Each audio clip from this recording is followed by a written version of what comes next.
জাতীয় সংসদ নির্বাচনকে ঘিরে নিরাপত্তা মহড়া।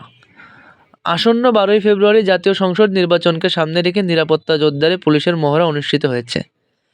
আজ ঝিনাইদহ শহরের বিভিন্ন গুরুত্বপূর্ণ স্থানে এই নিরাপত্তা মহড়া দেয় ঝিনাইদহ জেলা পুলিশ। মহড়ায় অংশ নেন জেলার বিভিন্ন ইউনিটের পুলিশ সদস্যরা। নির্বাচনকালীন সময়ে আইনশৃঙ্খলা পরিস্থিতি নিয়ন্ত্রণ, ভোটারদের নিরাপত্তা নিশ্চিত ও যে কোনো আপত্তিকর পরিস্থিতি মোকাবেলার প্রস্তুতি হিসেবে এই মহড়া পরিচালনা করা হয়। এ সময় উপস্থিত ছিলেন সহকারী পুলিশ সুপার মাহফুজ আলম।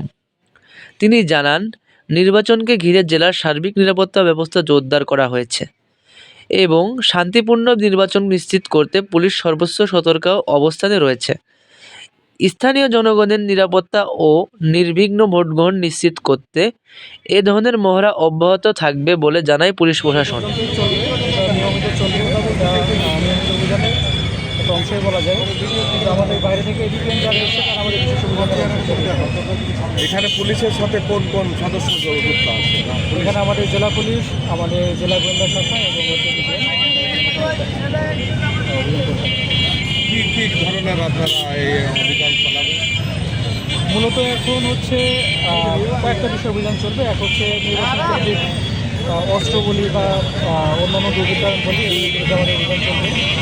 আবার এখানে সড়কে অনেক আমরা দেখছি যে অবৈধ বাইক ব্যবহার করে অনেক ধরনের সন্ত্রাসী কর্মকাণ্ড হয় এবং এগুলোর বিরুদ্ধে আমাদের অভিযান চলবে।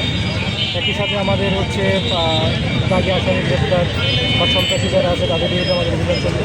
এগুলো আমাদের নিয়মিত কার্যক্রমেরই অংশ, কিন্তু এটা আমরা নির্বাচন কেন্দ্রে জোরদার করি।